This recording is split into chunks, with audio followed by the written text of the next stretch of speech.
right. Dude, what I'm week are gonna we on? I'm gonna leave that whole thing in. No. Leave it No. all in, and we'll lose all our 3 followers. No, I'm Yeah. just kidding. Our 3,000 followers. Um, what Uh episode are we on? 18.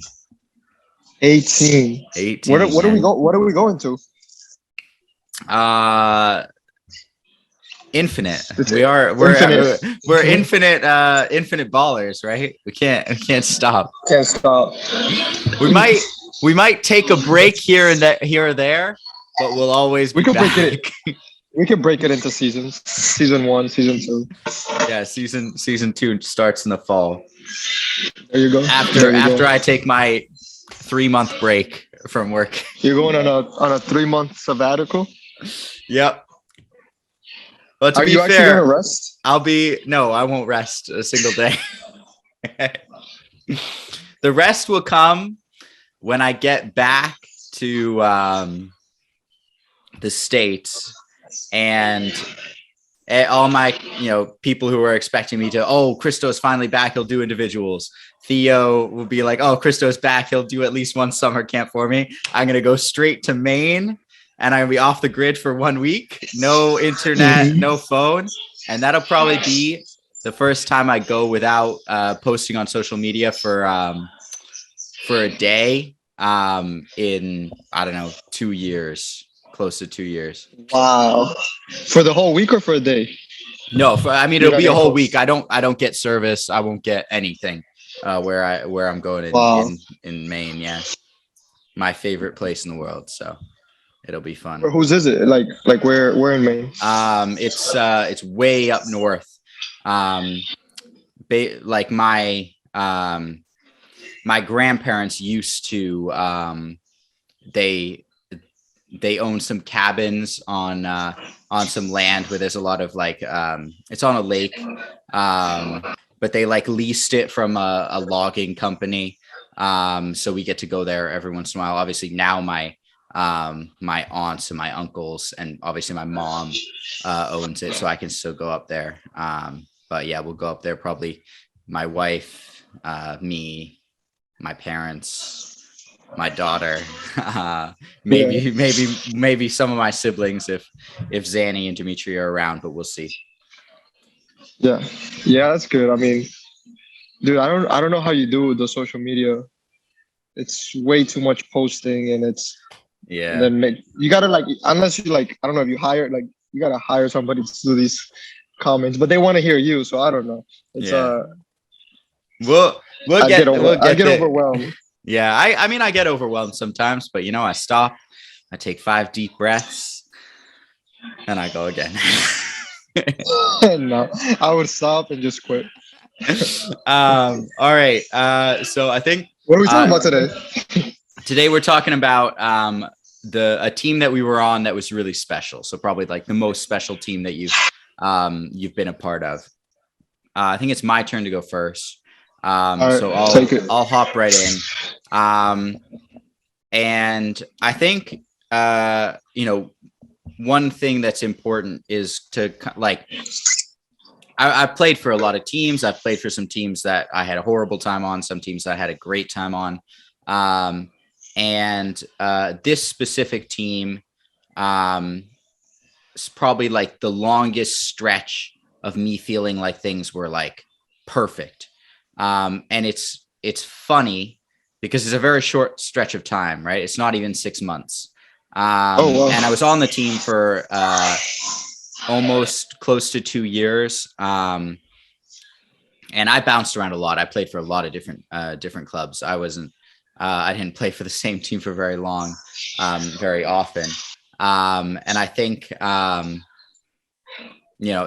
might be part of why, it's such a short stint of time that I felt like things were like really, really, really, really special. And it wasn't the whole time I was at the club that I felt like kind of at home,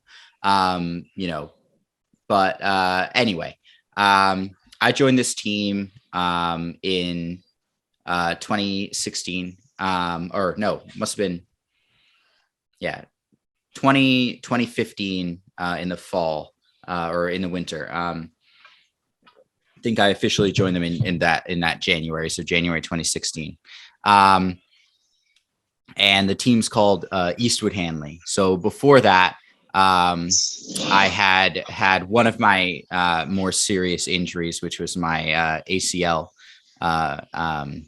tear. Oh, you had one of those. Damn. Yeah, I had one of those. I've had pretty much everything you can think of. So I tore my ACL early 20s, and I was slowly coming back from that.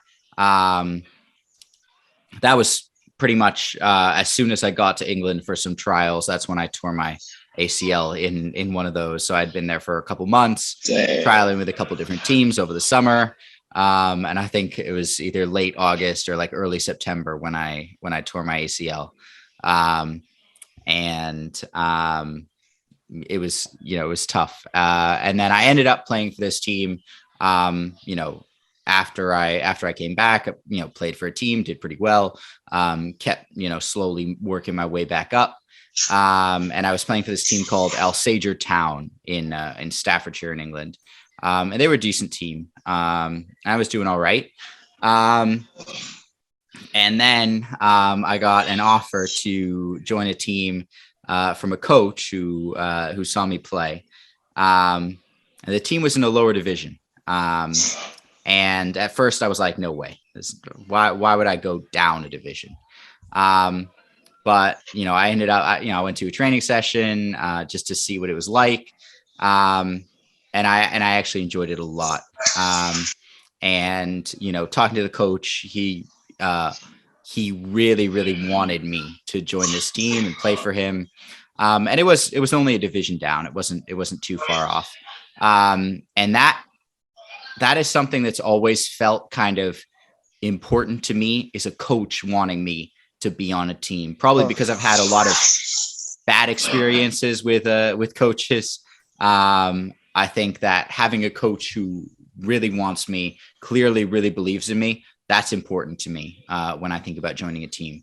And I think it should be important, or at least for the kind of player that I was, and kind of what I needed. So I joined this team, and I was doing okay. We had a close to undefeated season. We got promoted, and things were going all right. And then the next fall, we had a bit of drama in the team. I won't get into too many specifics. Just a little bit X-rated. But let's just say that some girls involved, and it wasn't very pretty. I remember we had this huge team meeting.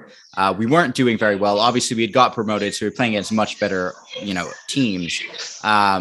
But we had a team meeting. A couple players were missing. They never came back.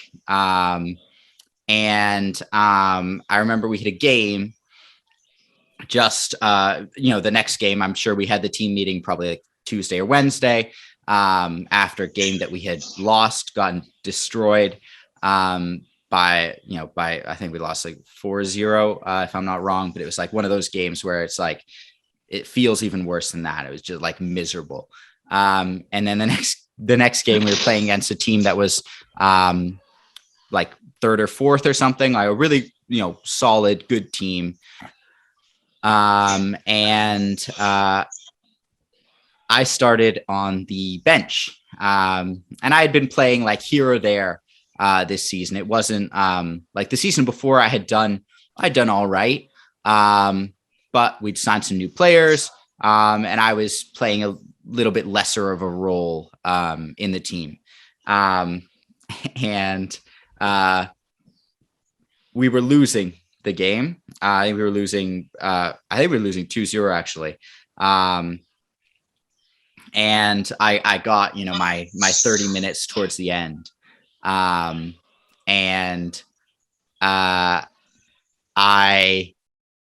remember being, that feeling of like determination to go on and, make something happen. And I scored this goal, the first goal, which was I think the cross came in straight to the goalkeeper. And I don't know exactly how it happened, but the goalkeeper kind of dropped the ball. And I was like, I like ran through two players to get there, just poke it in to start the comeback. We went up 2-1. We scored another goal. We made it 2-2. And then there was this play that I've talked about before, but one of my teammates, was through on goal, tapped it around the keeper, and the ball's, kind of dribbling towards the net. And I was right there running onto the ball. And I'm pretty sure that ball was going in anyway. But it was a rainy day, muddy pitch. And with the ball pretty much on the line, I put it into the net, stealing the goal from my teammate. And I think this story is something that this game was definitely like the kind of turning point in our season. And we went on to have a really, really good spring season. We finished third place. We actually got promoted again. That goal is a goal I'll always remember, because I remember talking before about how I was a very selfish player when I was a young player, and I would sit on the bench and hope my teammates would play badly.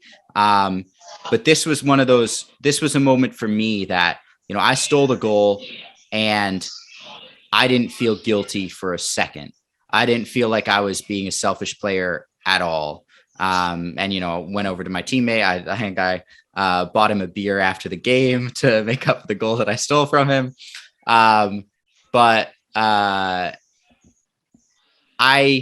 put that ball in the net because I wanted the team to win, not because I wanted to score the goal. And that kind of mentality is what made the next 5 months, probably until the end of the season, the best experience I've ever had playing for a team. And I did really well individually that season, but I remember end of the season, we were still fighting to get our promotion. And I didn't care about, how many goals I had scored or whatever. I just really wanted to get that promotion. It's one of the few times that I felt like I would do anything, or up until then, at least, I would have done anything to get that team to win. And I would have been just as happy to be on the other side of that, a teammate stealing a goal from me to get us that win. And it was a really, really special experience for me. I got to play with my brother on the same team in the spring. He joined. He had been playing at a higher level as well, but he came to play with us because he wasn't having a great experience on his team. And it was just I think everyone on that team, was putting the team first. And I think that's what made it so special. And I think it was interesting because even though I was kind of the one who, I was I won player of the season, I was top scorer. I was maybe the one who was standing out the most. It wasn't because of that, that this team was special. And that's kind of the story of, how we and again, another example of how something started off pretty badly. We had a bad start to the beginning of the season. And I wasn't playing that much. And we managed to turn it around. That's always something that resonates with me. turning something bad into something good. And we crave the underdog story overall. And as you were talking, I was thinking like I guess the states are set up to decrease the opportunity for that to happen, because I think what you're saying is that there was something greater than you, greater than the team, um, that brought you guys together, and I think like the MLS has no relegation or promotion. The Division 1 schools don't have relegation or promotion, and then club has very minimal like of that framework. And so it builds so that like you're actually just there to win first place. And as if mid season you're not, and it doesn't look like it, then it's almost like all right, we got next season. Yeah. Am I lagging? Am I lagging? No, you're fine. And also, Good. I think like the incentive is play really well yourself to go join a new team rather than do something really special with the team you're playing on right now, which is what we did. I mean, we won promotion twice. We ended up, we played in a pretty bad league. We moved up. We played in a really, in a good league. Obviously, it wasn't all the same players, but there were a lot of similar faces. And we were only able to do that because we did it together. And I have my medals or whatever. I don't have them here, or I'd show them, but upstairs. And I have my players player of the year. I have my top scorer, but we didn't even get a trophy or a medal or anything for third place because we got third place. We got promoted. But remembering that season, I remember getting promoted. I don't care. The personal awards don't matter as much to me. Yeah, and I wonder how many players right now like are just focused on that. Like, who's the scout that's gonna see me, or like when they make their list of goals for the season, it's a bunch of personal goals, and it might just be because every single year you're on a new team, so it's hard to actually even consider a collective goal. But it's so counter what the sport is. Like, it's a collective game. Anytime the collective does well, you're gonna stand out even more. So whatever your individual goals are, they're actually more likely to happen. But I feel that it's so flipped around. Like, I think about my teams. The team that plays the best is the team that has been longest together, players and coach. And they've understood that like the team will make me look better, and then I can make the team look better, as opposed to I make myself look better, and then the team's gonna look better. And that's what creates special moments. Like a moment by yourself is not that special. If you did that same thing and nobody was watching and nobody celebrated, like, what does it mean? Yeah. I tell players always, like, the easiest way, like, obviously you're 16. You're not going to be playing with any of the same teammates probably in 2 years. Maybe some. But if you're succeeding individually, you're not going to be playing with the same teammates. But the best way to play at a higher level yourself is to play on a good team, to succeed as a team, because scouts and coaches, they're watching good teams play, and the players they pick from those teams are players. They see something in those players that they're like, I want that player on my team to help my team succeed. Like that team is succeeding right now. So like players are always asking me like, how do I stand out at a trial? Don't stand out. Win your team the game and do something to help your team win. Do anything to help your team win, right? That's what's going to get you to the next level. And that was, that was me thinking, dang, I'm probably going to have an uncomfortable conversation with my teammate after the game, but I don't care. This ball needs to go in the back of the net so we can win this game, so that we can, march forward, so we can get promoted this season, so that we can succeed. It wasn't, I'm putting this ball in the back of the net because I want a goal. Yeah. It's It's really difficult to. I find it difficult to create those environments with so much, not just player turnover, but coaching turnover. And I don't mean like you got to be with the same team for 5, 10 years. Like I think you should have, given that there's also like not none of that competition like relegation and promotion. Like you should be with someone for 2, 3 years, because that's the only way to create a special moment. Um, Given the structure here, I think it was easier for you to make it in a shorter period of time because there was that structure.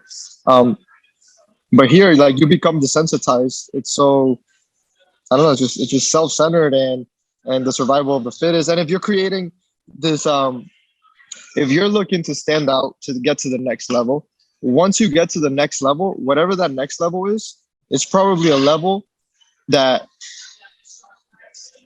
a lot of people are better than you, and you've only learned how to stand out by yourself. And so now you're not going to be able to implement the same habits that you had at the lesser level. And you're more likely to eventually get to the level where you're just building yourself up for failure, as opposed to reversing those habits. But Yeah. Have you ever but it's part of the seen? game. I see a ton of these videos where it's like the most annoying thing as an athlete is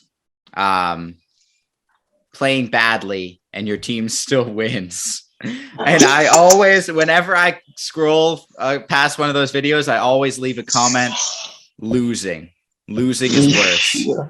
Every true competitor knows, like, I would rather, I hate losing. I hate losing when I play pickup. I hate losing when I'm playing like checkers or like chess or something. Yeah. I hate losing if I'm playing like a video game. more than I like winning. Yeah. Who is that? That's in have you seen Moneyball? Yes, I have. Yeah. Yeah. That's one of the better movies I've seen, actually. It was a really good movie. For sports movies, I love Moneyball. Because I don't even consider baseball a sport. And then, and then I watched that one and it was really good. It was good actors too. But what was I gonna say? You said, oh yeah, I had a player. The season ended and player texted me saying, how should I feel that I didn't have any goals or any assists this season? And I didn't want to get back. What position? Center mid, so attacking mid, center mid-ish. Yeah. Yeah, and I mean I get it, but it doesn't tell me anything really, because you could have played really, really well. I mean, the season is short too. It's like 7 or 8 games, right? Yeah. So 6 games for that team. Yeah. So I mean, it's a short season, but yeah, it's not even his fault. Like it's like all you see on Instagram and Twitter are the assists and the goals. Like Pulisic took a nasty touch, and then that goes on to everywhere. You took a nasty touch in pickup. What happened after the nasty touch? We scored. Did you get the assist? No, we didn't. No, we didn't. We didn't score on that play. Because I got the nasty touch, I was like, I gotta shoot.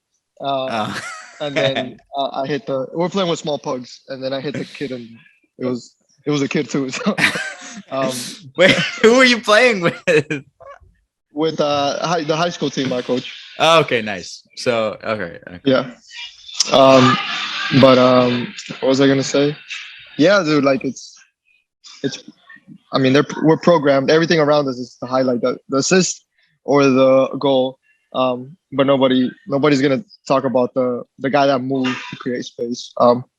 And that's why I think there's a big gap between development here and everywhere else in the world. Yeah, definitely. Or even why the best players from America are not playing in America. But anyways, and a lot of them aren't even developed in America to a large extent. Yeah. I think like again, I'll save it for a takeaway. You go, your story now. I'll save it for a takeaway. Yeah. I'm out here just spilling water all over me. My story. the team I had to pick. So it was I guess now it's called USL 2. At some point it was called PDL. You heard of Yeah, PDL? yeah, Yeah. media. So Yes, it's like so fourth division, right, or third division. Wait, because USL is the second. Yeah, so USL 2, third division. yeah, something. I don't know what the divisions There's are like because two what is this? third divisions, and they're Yeah, they're yeah. both What's the point horrible. of a third division? Yeah. What is the point of third division if you can't get to second division? So is Yeah, it a division? Is it but yeah, so it was a place where every summer, also the season's only like 3 months. yeah. Every summer, when you were not in college, then you would go and play for a PDL team to stay fit, stay um, sharp, and all these things. And so I went to in Western Mass. The name was Western Mass Pioneers, and it was a very much Portuguese community. But there was also like the people that lived there Portuguese, um, but a lot of the coaches and players were South American. There were some Americans, but I don't know. Like there was something about that place. Although it was only for 3 months of the year, I ended up going to that place every summer. And like I could have gone to Bolts, I could have gone to any closer PDL team, um, but that one, like I had to drive like an hour and a half to train for an hour and a half, and then drive back an hour and a half. That's your whole Um, day right there. that was the whole day. But and then practice would end like at 10, and then I had to get yeah, it was fun. But there was something about that place. Like I just felt like I was like outside of all these structures of soccer in America. Um, and I had some connection with the coach. Like he was Argentine. Is it Argentinian or Argentine? Do you know which one's the right? Argentinian. Argentinian. Okay, he was Argentinian, and there were some Uruguayans. Um, there might have been another Colombian, but I just clicked really well, and it really felt like it was pickup, but with people teaching me things, and with so like one of our best center backs, he was he painted like he painted houses, and he was old, but he was nasty, dude. And then like all day he was working in his whatever he was doing, and then he would come and like be in this team. And then there was this guy called named Junior. He was like in the U.S. national futsal team. I don't know what, but this guy is disgusting. He was Brazilian but played in the U.S. Whatever. Um, and then on game day, the stands would be packed, like all of the kids, all the parents, like they knew that Friday nights was Friday nights to go watch Pioneers, and there were like stands, food. Um, was there cheer? No, there weren't cheerleaders, but I don't know. It really felt like it was this small little world. Um, and there was a soccer field, and there were stands, and then we had like ugly, nasty locker rooms under the stands. And you could feel like the people like really wanted you to win, and now you felt like shit. I got it. Like they could have been doing anything on Friday night, but they chose to come here and watch. And then at the end of the games, like people would come onto the field, and like the kids would like ask us to sign their soccer balls, and I'm like, why? I'm like, but all right, let's do it. And somehow like we didn't. I don't remember us having like a playing style. We just found ways to win. We could be. There were some games where we were up 3-0, and then next thing you know, it was 3-3. And we're like, oh my goodness, what's going on? And then we would win it last minute 4-1. I remember that because like we made it to playoffs, and then we had to take like a van or a bus, smaller bus, and then we had to go play against I think Reading, Reading PDL team, which is pretty good PDL team. And then one of the coaches forgot their jackets. They were hilarious, dude. Like they were like it wasn't like should we have played a a 3-5-2 instead of a 4-3-3. Like no, like their conversation literally was like the guy forgot his jacket, the assistant coach, and then the head coach was like, no, start the bus, we gotta go. Last time you put that jacket on, we were winning 3-0, and then it turned 3-3, and I made you take the jacket off, and we won 4-3. And then oh man. but that was the kind of that was the and then so it was a mixture of like it felt like borderline Sunday league, but everybody was young enough that it was like we would play like US Cup. Like we would play, we could potentially play against MLS teams. And so like it was a really, really cool experience. And like everything that was structured like would lose. This is just funny, like, because you brought up girls in your story. I got to bring up girls in my story. So I had a girlfriend that lived in that. That was part of the main reason I played the first summer there, because my girlfriend lived around there, so I could stay there. And then things didn't work out.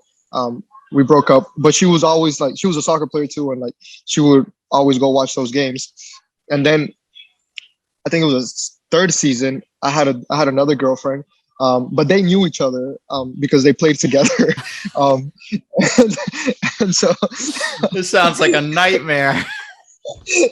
You would think so, but that place was magical, bro.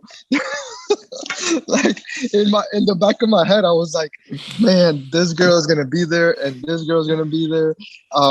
And then I was like, you know what? There's something about this place. And then the game started, and I look at the stands, and they were both sitting together, like in the center of the stands at the highest part. And I was like, I'm just like, my life is about to end.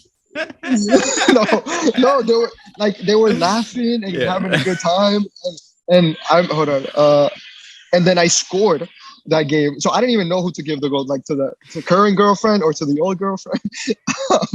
But I just looked in that direction, and but there was something about that place, and so like I can't pinpoint like each.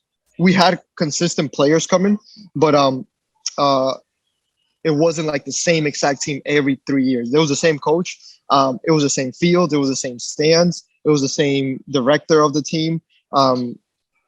Some fans you would learn to recognize from seeing over and over. But it was this small little world that it wasn't just the team. I think it was that community that made. And then there was like a bar right across the street that like right after the game everybody would go and hang out there.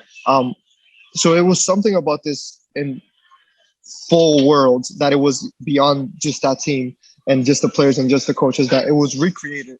And I think actually this past summer, so in order for them to have players, like the Open Cup games are the first games of the season, and so some of the players that go, they're still in college, so they're not eligible to go and play US Cup or go play PDL or USL. Oh, so they play the whole season and then they can't play? Yeah.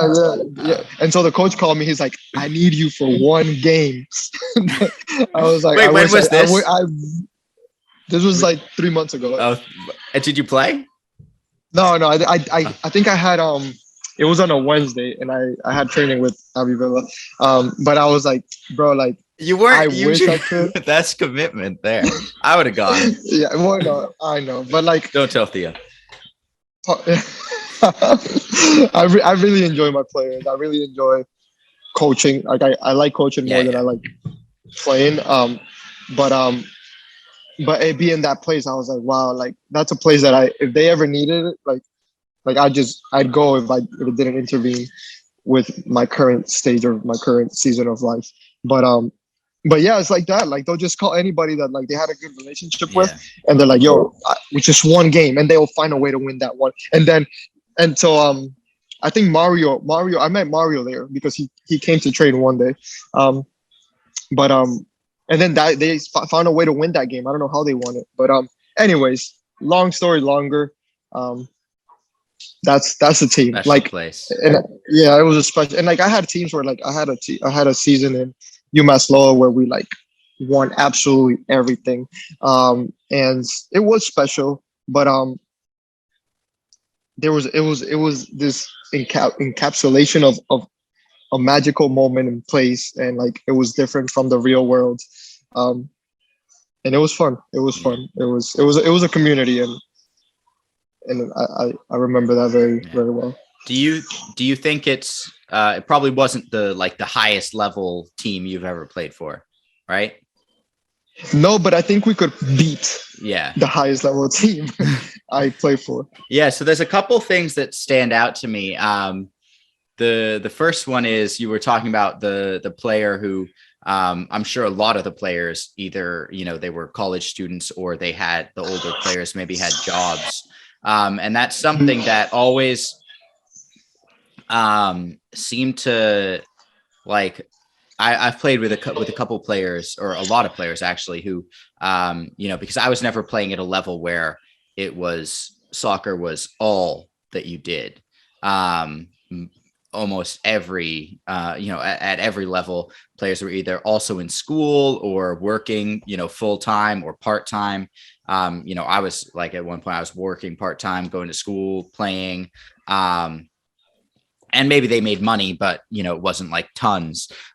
So I remember my first experiences playing with like men in Greece, like they'd walk in and like some of them were wearing like suits and stuff, and then they change into their training stuff, or like most of them more often were like wearing like I remember this one guy who was a painter actually, and he always had like his baggy jeans on that were like just covered in like all this paint and Yeah, stuff, and like some like construction boots and stuff. raggy t-shirt or tank top or something.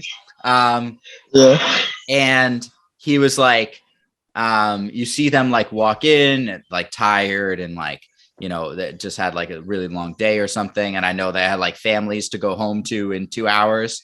yeah, This was their escape. And yeah, I yeah, feel yeah. like for a lot of players, it starts off like that, right? That football or soccer is whatever sport you're playing is like your outlet. So you might be in school all day when you're in like high school or something, and then you have soccer practice to look forward to, and it's like an escape. But I feel for a lot of players, it becomes more of a burden.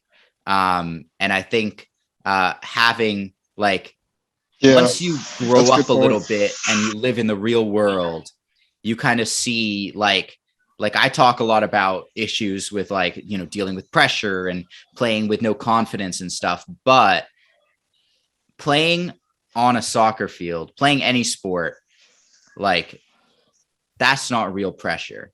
Real pressure is Yeah, like putting food on the table for your family, working a 9 to 5, and then like having to go home and take care of your parents or whatever else you're yeah, doing.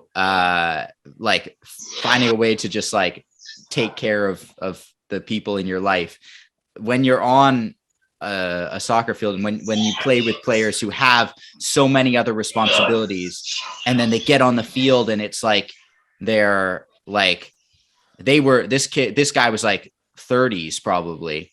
yeah, yeah, And he got on the field yeah. and he was playing like a kid more than I was. I was out there like being nervous and stuff, and there he was like just messing around and having a ton of fun. And that's kind of like it changes your perspective a little bit, Yeah. to play with No, people who have real 100%. responsibilities. Yeah. That's such a deficit for the American player that if they're in college, they're playing probably with people who idolize the sport, or respect the sport. Not respect, but like take the sport way too serious. Um, when like this guy would like come from painting 3 houses and give everything in that training session because he wanted to be there and he enjoyed it, and then grab a couple beers and then go home and hang out with his family. But this was just like this was a really uh joyful part of his day, and it wasn't a stepping stone to his next big career. It was literally just like this one moment. I'm gonna get better with the team, or if it was game day, we're gonna try to win today, and then we're gonna go and have some beers, and then I'm gonna be a father again. And being able to be with people like that, like changes your perspective of the good days when you leave like you're the best player in the world, and the bad days when you leave like you don't belong in the game. Um, and that's so needed, man. That's so needed. I think you talk a lot about confidence and pressure, and like the best way to deflate pressure is to know that soccer is not greater than you. I think you said uh, how not taking it so serious, and it sounds bad, um, but it can be greater than you. I just it's so unhealthy, and I Yeah. say it from being one of those people that Yeah. becoming professional was absolutely everything. Um, and it becomes an unhealthy, it could become also like an abusive relationship. Like Yeah. soccer doesn't care about you as much as you care about soccer. Yeah, no, I know. I've said that a lot to players recently. Like, what you talked about a couple episodes ago when we talked about like what held us back as players, and you were talking about how like taking it too seriously, almost held you back, because it was like it was everything to you. And I think, Yeah, it's like being in one of those relationships with someone. And I think everyone has experience with this, where you are always messaging them first. You're always the yeah, one saying, "Oh, let's go hang out. Let's do this." And it could be just a friendship, or it could be, a boyfriend or a girlfriend, or whatever it is. And when you're in that sort of relationship with your sport, um, you know, yeah, you're giving your sport all the power, and you need to take some of it yeah, back, because that's the yeah, only way you can deal with that situation. I know, like, it feels like I would always see people who trained less than me, cared mm, less about like their diet, did less fitness work, like weren't in the gym every week, and they were playing so much better than me. And I'm like, what am I'm doing all the hard work, why isn't it paying off? And you gotta yeah, be, yeah, you just gotta be. you have to relax sometimes, Yeah. and kind of like let things almost come to you. Yeah. um I was talking to Abra. I probably mentioned it, but like he was talking about like you need to be light. Like anytime that you feel heavy, you're never gonna reach the best version of yourself. Like think about like I think when you're light, you're less dense, so you can go higher. But if you're heavy, you're not going up, man. And so anything that you're doing that makes you feel heavy, it's actually keeping you from going as high as you can possibly get. And so anytime that I feel heavy, I have to like, oh, I don't like it. Like I'm not light. I'm not gonna be my most authentic self, my most creative self. Um, and sometimes it takes evaluating that after the game that I coach, and I'm like, oh, yeah, why was I so heavy? But it takes that time. And again, we always go back to knowing who you are, um, and understanding when was I light, when was I too heavy. But I think lightness is one of the strongest things you can have. yeah. And I think, the other thing that stood out to me was you talking about like the locker rooms were like horrible. And I don't It know. was like two away locker rooms. Yeah. And it's funny because, I'm sure at your college, like everything was like really pristine and really nice and Yeah, perfect. And I think that's another thing that I kind of hate about the States is I've I've seen kids in college have like, you know, I'm not saying like they don't deserve it or something, but I think that like for myself playing in lower leagues in Greece and, Germany and England, um, like fields weren't always great. Most of the time they weren't. Locker rooms were always horrible. Um, and like, I don't know, those things yeah, matter. That's like the last thing. That's the last thing you yeah, need. yeah, You need like yeah, and sometimes having like I think I love playing on bad fields.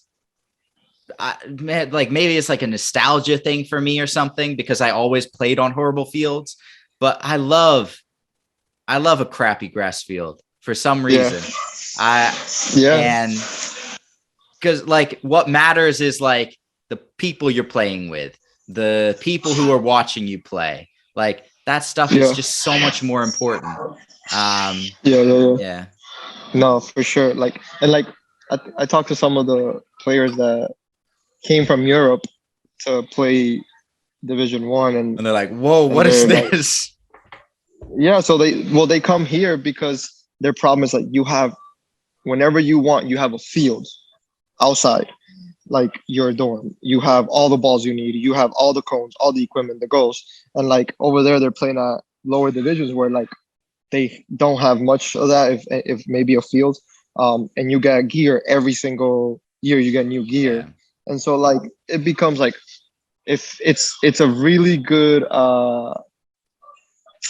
shot type of thing, and you're like you feel good and you feel like you are something because you get a new gear and you're getting all these nice things and you get a nice Instagram picture for 4 years, but you forfeited the essence of the game.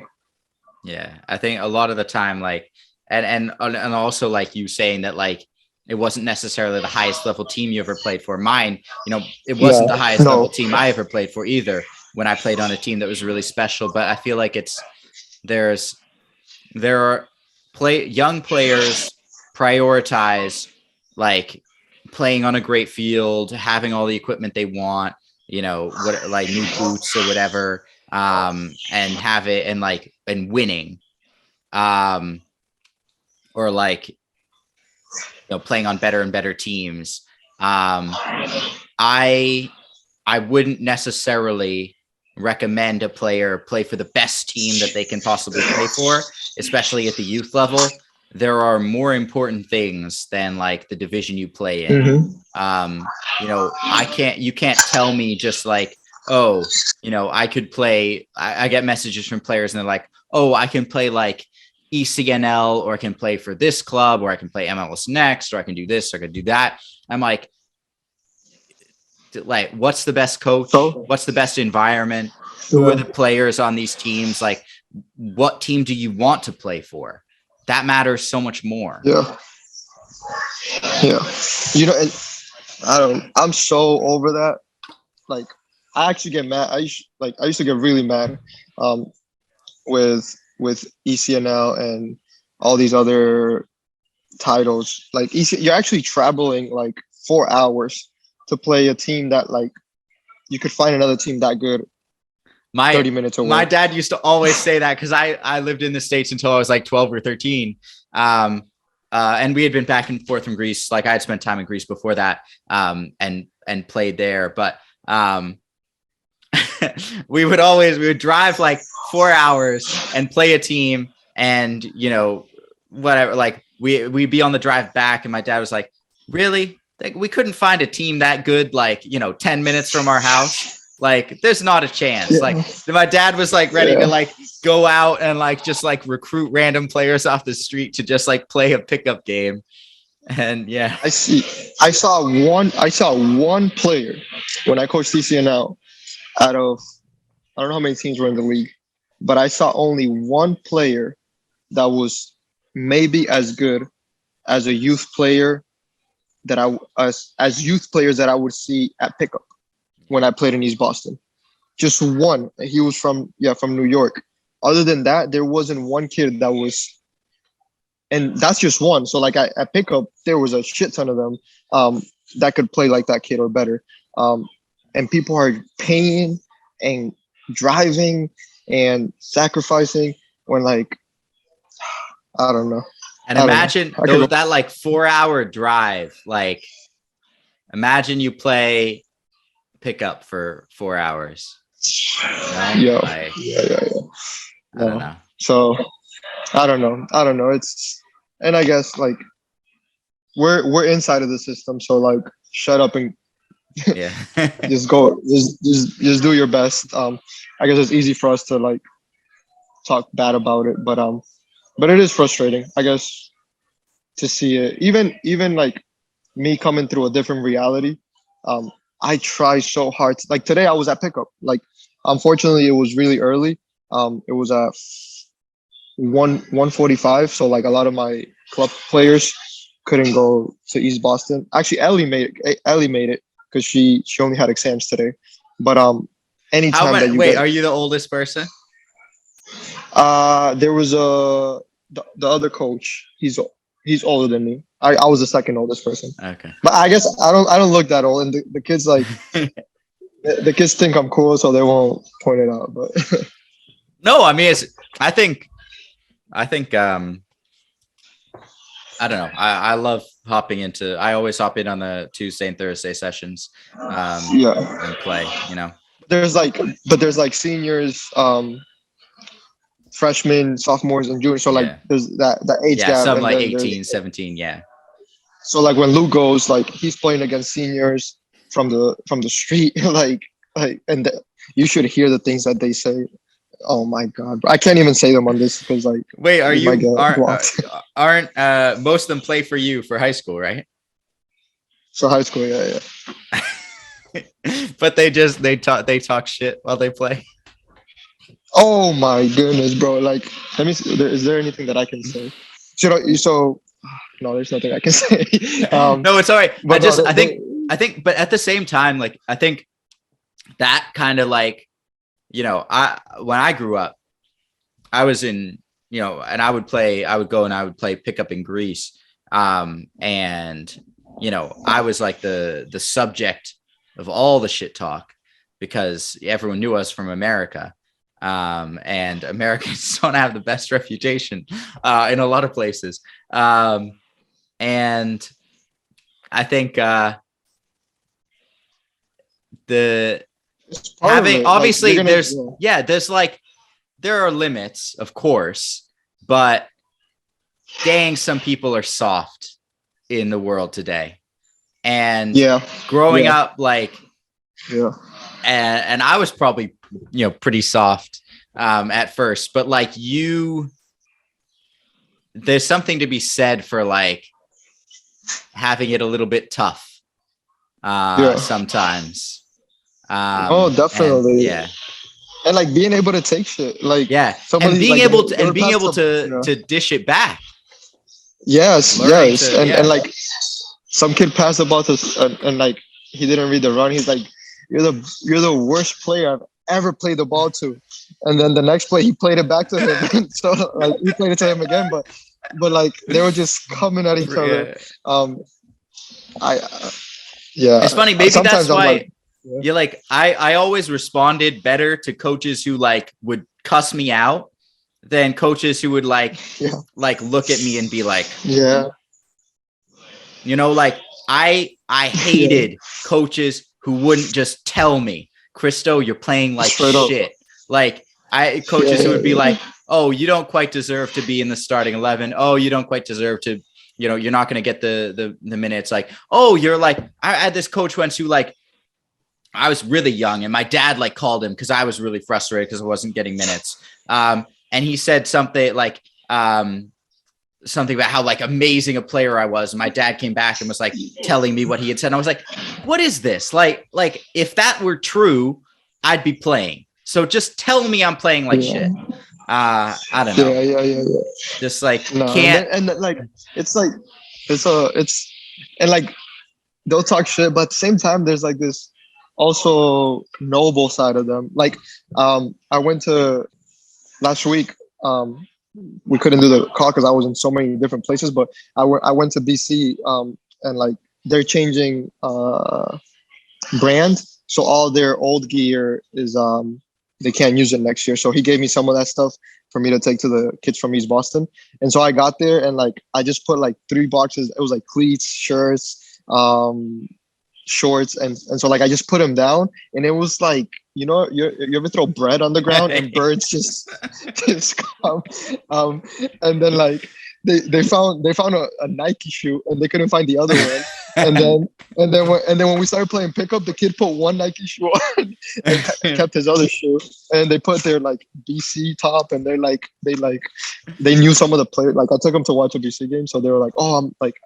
this guy probably wore this shoe, I'm wearing this shoe, like, so like they're they have their own world, and like they'll cuss and they're noble and they need love, and soccer's part of that love that they see. So it's a blast, bro. Yeah, I'll have to come sometime. I was gonna invite you, but I was like, I don't want to mess up his Fridays with the fam. Yeah, Friday with the fam is definitely important. I spent all day But moving I'll hit you furniture. up. I'll hit you up. Yeah, yeah. Just Yeah, especially once after this week, because I season. won't have any more stuff going on that's too crazy. And you still haven't seen me play for real, and I still haven't seen you play for real. So I don't think anybody's gonna see me play anymore for real, for real. All right. But I think I was a good player. Yeah, I'm sure you were. And no, I'm not being sarcastic, man.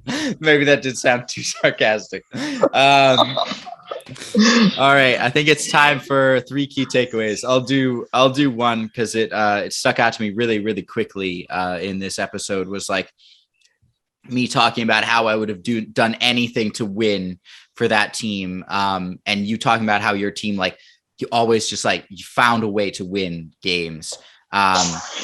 And I've been doing, not sure if you seen, I've been doing the quote of the day on my Instagram.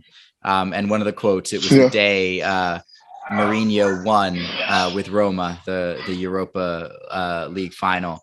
It was, you play to win the game.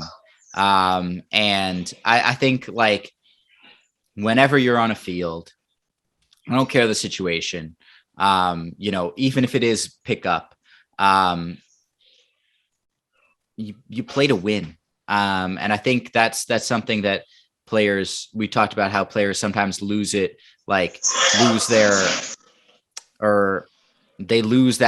team aspect, and they're trying to like play for themselves. Whenever you're on a field and you're playing for a team, you play for the team and you play to win for that team. I think that's something that gets lost sometimes. Yeah, no, I agree. Mine will be chase teams, coaches, teammates, environments that make you feel lighter. That there's some lightness to it, that you can be your most authentic, creative, joyful self. Anywhere that you find some sort of weight and heaviness, it's okay to go somewhere else. Yeah, definitely. Kids put too much pressure on themselves to play for the best team, and often it's not that. Last one. Third one. Do you have one? Did you have one? I can give one. I think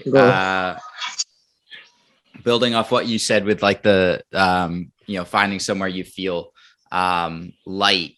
It's not just like in the teams you play for. Like, you need to have